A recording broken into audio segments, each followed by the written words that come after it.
have the last few weeks been like, and what does the future look like in terms of how you're viewing the rest of the season? Yeah, I think, we talked a lot about continuity at the beginning of this season. We really like the players on our team, and we're confident in this group of players. And of course, that said, my job is to always look for ways to upgrade our roster. But you can't buy a house that's not for sale. And so we spend a lot of time looking for ways to use assets to make our team better.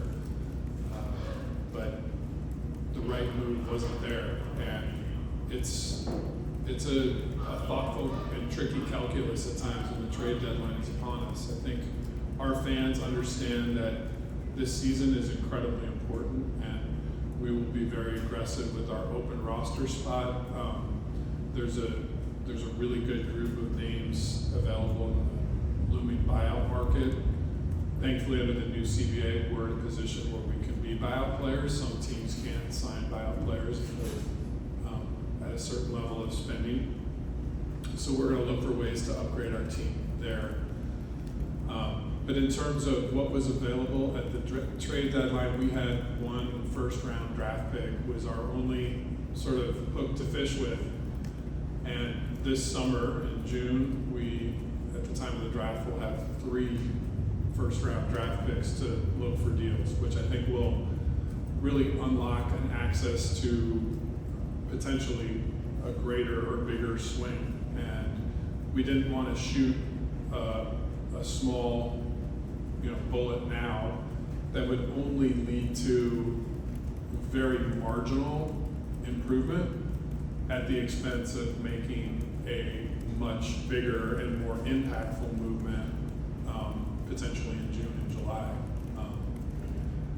But we tried everything we could, and again, the market is the market. There was very, very few sellers. I don't think today, on the deadline day, there were many marquee players moved.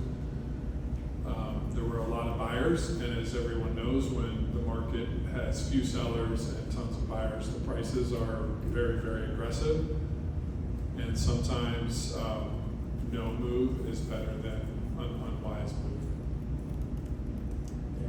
Hey Rob, I have back here. I have 2 for you, a deadline question, a COVID question. I guess the COVID question first. Vanessa said that this was a pose that he had picked out. Were you aware that this was sort of his choice? And I guess, what did you kind of make of some of the intrigue over what it actually would be? I was aware. I kept a very good secret with Vanessa, but I just knew that was a powerful moment in so many ways for him. And I think that pose is going to take on a life of its own in so many different ways when fans experience it. Of course, it brings you back to the 81-point game. But I also, today, was just kind of struck with him pointing up to the heavens and just knowing that he and Gigi are in a good place. And the pose took on some different meaning there for me. But it's an incredible pose. Obviously, that was a moment in his career he was proud of, mostly because of the fact that they won that game. He wasn't keeping track of points. He was trying to do what it would take for the team to win, and that's what that stands for. The next question. I think it was last week when, after the Atlanta lost, LeBron tweeted kind of the hourglass emoji, and signaling that maybe some people interpret it as a lack of patience or something like that. I was curious, what was the conversations with him like in the build-up? I know you've referred to him as a partner in the past on this, as you guys should have navigated the deadline, and how confident are you that he's on board with the plan, not just throughout the end of this season, but he's an option for next season as well? The last conversation I had with him was that he was focused on the guys in the locker room and making them the best players and teammates they could be. I think he said after our last game, I love these guys, and he knows as our leader and as our captain that building those guys up and getting the best version of themselves is going to be important to the run we make. And so I'm excited to see that unfold. I think we hope to have a couple of the guys that have been going through longer injuries date has been able to avoid a plan of surgery, so we hope at some point we get him back.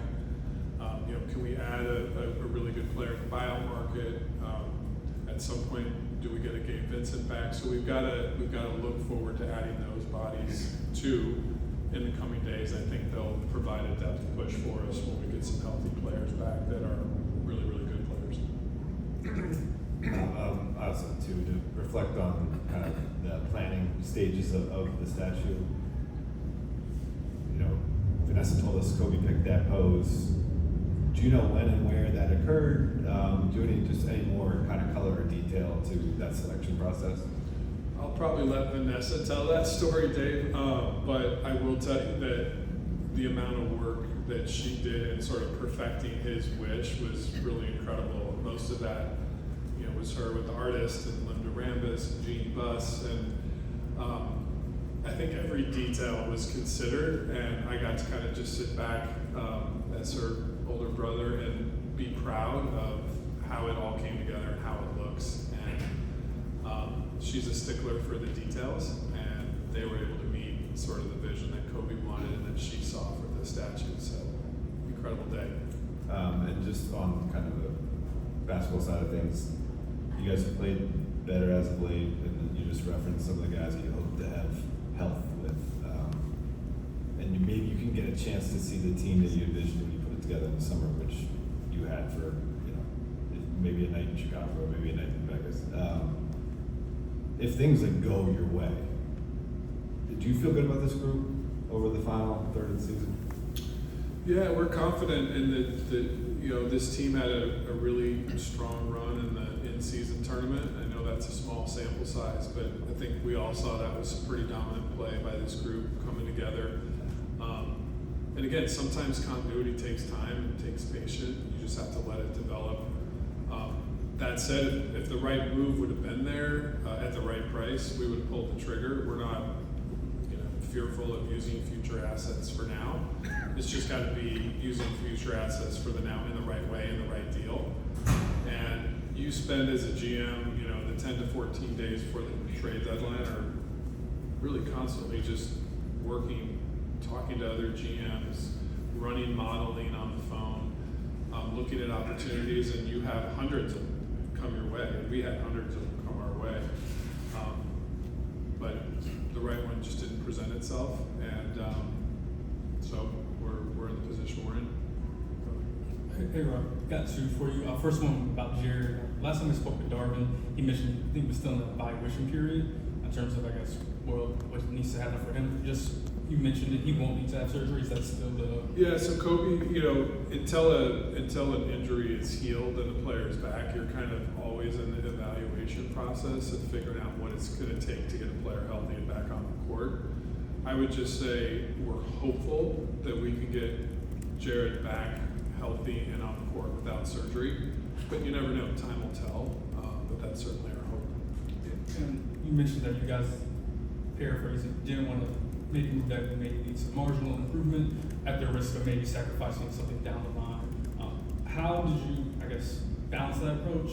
Taking that approach, but also knowing that LeBron specifically, his future is almost like a TBD, just because the player option and just also next season will be year 22 for him. Yeah, when I talk about marginal improvement, it's we have really good players in our rotation that have been winning games, and so sometimes if you trade for a player that, I don't know, let's just take a 1 to 10 scale, and you have a current player that's an 8 or a 9, and you trade for a player that plays the same position, and he's a 8.5 or 9 or 10, but you've used an asset to get that player, you're getting that player from just a slight improvement, and you're really taking the player that's on your roster out of the rotation, and you're using a draft pick or an asset to do it, so it just doesn't make sense. Like, that improvement isn't going to take you from where you are now to automatic contender.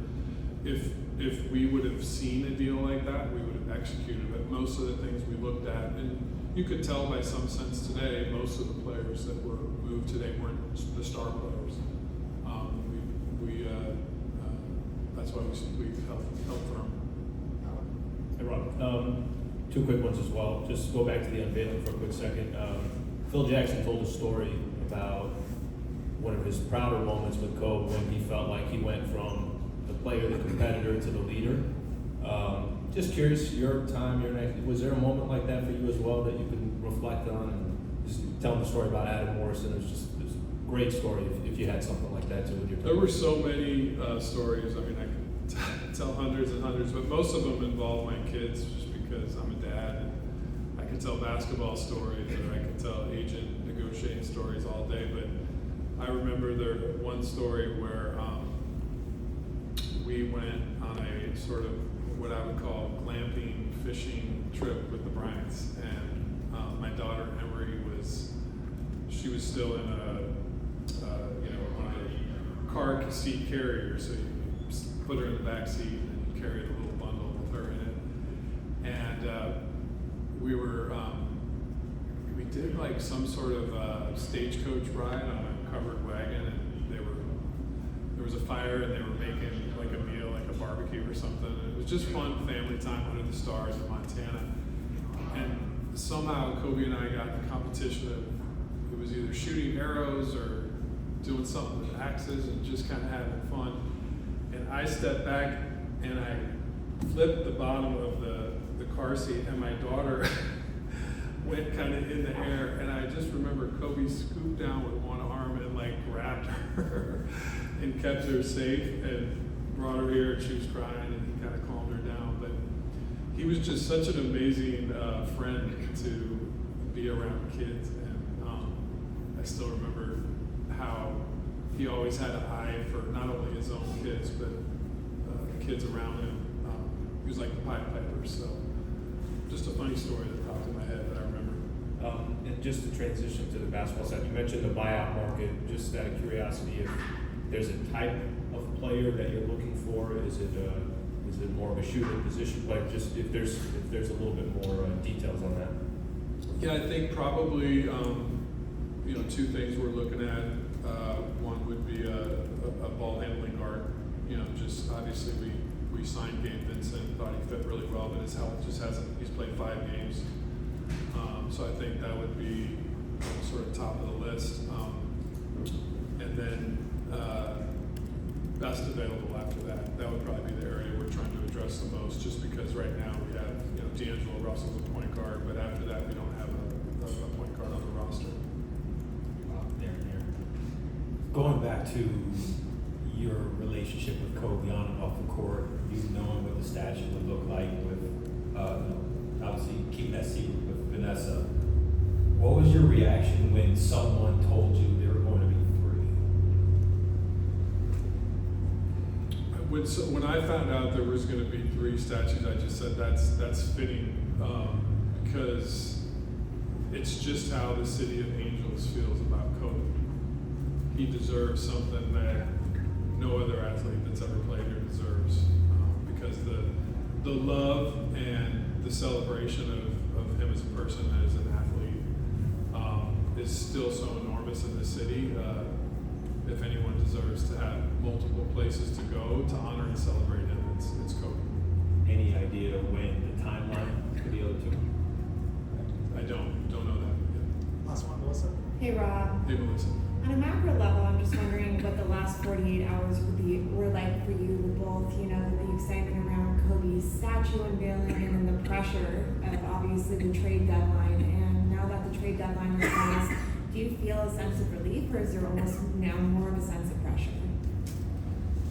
Yeah, I think I think when you're in busy times, you're just so appreciative of the people you get to work with, and we have a great front office staff that I lean on hard as we're evaluating different trades or options. So all of us are hand in hand working together, and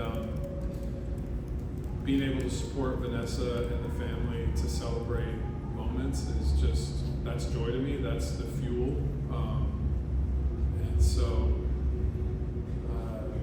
But the word pressure really never came to me in that stretch. It was just more focus on the work hard, do what you got to do. Love and support Vanessa for this moment, and be present, be there, and that's what today's been. Thanks, Rob. Yep. Thanks, everyone.